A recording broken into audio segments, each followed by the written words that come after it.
you. I remember when I was just a lonely ninth grader with only one friend named Steve. Our friendship was actually all we had. We grew up in Chicago in a community that had trouble for drugs. We both grew up motherless and with fathers who were always on the road. Well, we felt like outcasts, and so our desperate attempt to fit in was to drink, smoke marijuana, and eventually try things as bad as heroin. And after a year of parties, alcohol, and drugs, we were in trouble. By the 11th grade, we were hooked. When my dad found out, instead of reaching out, it felt as if he weakened our relationship. I could feel as if I was more of a burden to him rather than a son. My dad and I saw things very differently. These drugs, they became essential to me, and it kind of felt like I had to do these things to survive, as if I had a gun pointed to my head. Of course, for my dad, he saw my behavior like as if it was a lack of discipline. And so I got punished, and in turn, it made me more vulnerable. For me, everything changed when Steve almost died from an overdose. Luckily, he had survived and was recovering in a hospital. Good evening, everyone. My name is Samarth Chauhan, and I have made a full recovery. And today, I'm an addiction specialist at the Ottawa Royal Mental Health Centre, and I am blessed to have 2 teen daughters. My work not only includes working with teens with addictions, but with their parents as well. A teen's recovery depends severely on their support systems. Therefore, it is essential for a parent to not only be able to understand who their teens were, but who their teens are and their mindset as to deal with the addictions. And so I'm here today to tell all parents who have teens suffering from addiction to read Yann Martel'a's Life of Pi, because it helped me better understand how your teens will act impulsively when addicted. This extraordinary novel is about a boy named Martel'a Patel, better known as Pi, who lives in southern India. Pi, a very curious boy, lives with his family on a zoo. He is raised as a traditional Hindu, but as he grows, he decides to be a follower of Christianity and Islam as well. Yes, all 3 at the same time. Unfortunately, due to a corrupt government, his family decides to sell the zoo and move to Canada. The family and their animals board a ship and begin their journey. However, the boat sinks and Pi finds himself alone on a lifeboat with a tiger, a hyena, a zebra, and an orangutan. The hyena ends up killing the innocent zebra and the mother orangutan, only to be killed by Richard Parker, the tiger. Pi spends months with the tiger, competing for space on the boat and food. Eventually, Pi is found, and he tells Japanese officials his story twice, once with the animals and once with people who take on the role of the animals. Pi's survival on the lifeboat includes him having to fish to survive. Eating and killing fish was new for Pi, as he was a religious Hindu who had been a vegetarian and animal lover from birth. Despite his beliefs, Pi has to fish and feed Richard Parker to ensure that Richard Parker does not end up eating him out of starvation. Pi kills the colorful Dorado and says, "Killing it was no problem. I would have spared myself the trouble after all. It was for Richard Parker, and he would have dispatched it with expert ease. But for the hook that was embedded in his mouth, I exulted at having a Dorado at the end of my line. I would be less keen if it were a tiger. I went about the job in a direct way. I took the hatchet in both my hands and vigorously beat the fish on the head with the hammer."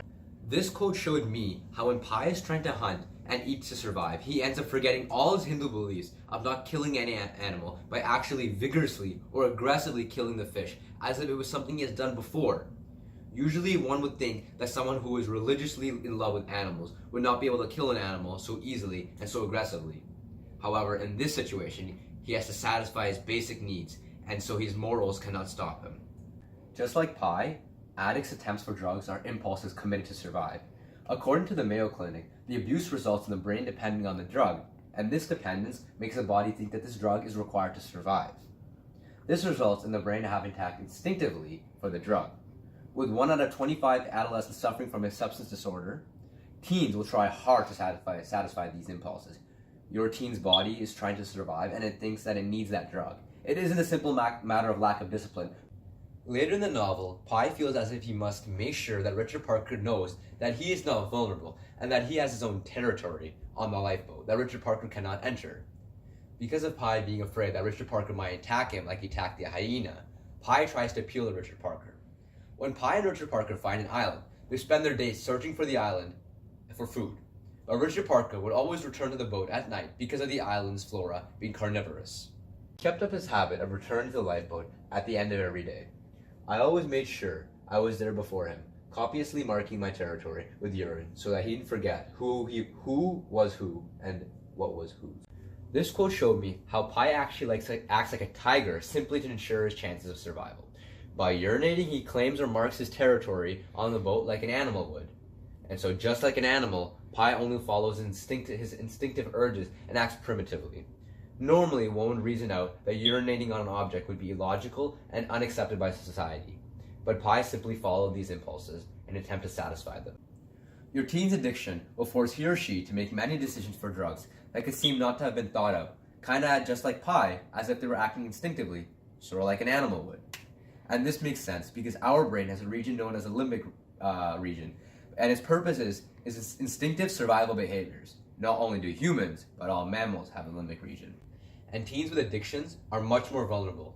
And according to CBC's Surviving the Teenage Brain, because the prefrontal cortex, the part of the brain responsible for reasoning, is still developing, a teen will be more vulnerable to its limbic region's impulses.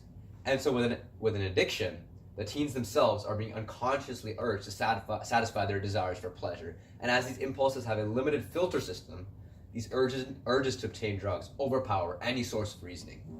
And so finally, after 227 days, Pi finds Mexico, where he's rescued by villagers who feed and provide him with clothes.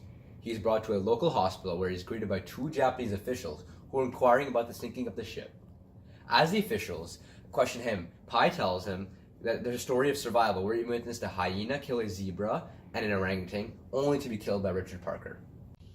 However, the officials find it very hard to believe this story, and so Pi tells the story again, with people as the animals. The characters include Pi, who represents Richard Parker, a chef who represents the hyena, an innocent Taiwanese sailor who represents the zebra, and Pi's mother, who represents the mother orangutan. In this story, the sailor has an infected wound on his leg, so the chef cuts his leg off to save him. However, suspicion falls on the chef when he says that the leg will be used for bait, and then he later takes a bite of the leg. Mother kept an eye on him. 2 days later, she saw him do it. He tried to be discreet, but she saw him bring his hands to his mouth. She shouted, "I saw you. You just ate a piece. You said it was for bait. I knew it. You monster. You animal. How could you? He's human. He's your own kind."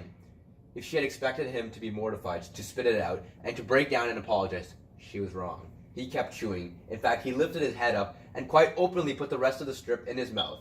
"Tastes like pork," he muttered. Mother expresses her indignation and disgust by violently turning away. He ate another strip. "I feel strong already," he muttered.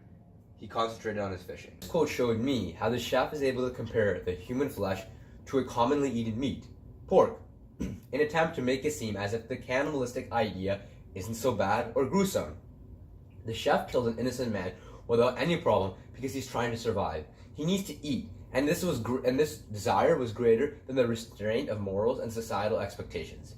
He had to fulfill his urge, even if it meant doing something as cruel and as horrific as cannibalism. In the real world, crime and drugs are often linked, as addicts will break laws to get their hands on more drugs. In North America, 20% of prisoners admitted to committing crimes in pursuit of drugs. Your teen will do horrible things, not because they lack self-respect or respect of others, but because they're in a state of mind where they must satisfy these needs, no matter what it takes. Despite having an amazing career, even Robert Downey Jr. struggled with addiction, which began in his teen years and as he began appearing in Hollywood films.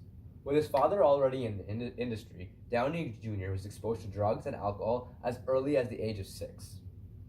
Unfortunately, he lacked a strong support system, as his father himself would drink with him. Even Downey Jr. reached a point where he would only focus on drinking, and he began to sacrifice many things, including nearly losing roles in shows like Ally McBeal and nearly becoming homeless. However, after years of rehab and with the help of an actual support system, such as his wife, Susan Downey, he was able to recover fully. And today he has ended up being a positive role model for so many of our children. It really is sad to see how so many kids will do these horrible things, throw their lives away for these drugs. We need to protect our kids. And so I encourage all parents not only to reach out to their teens, but try to understand their mindset so you can actually appeal to them. Grounding and punishments are not enough. And even if they don't want to talk to you, you still have to be there for them because you're their strongest support system. Remember, they aren't just out of control. They're fighting to survive.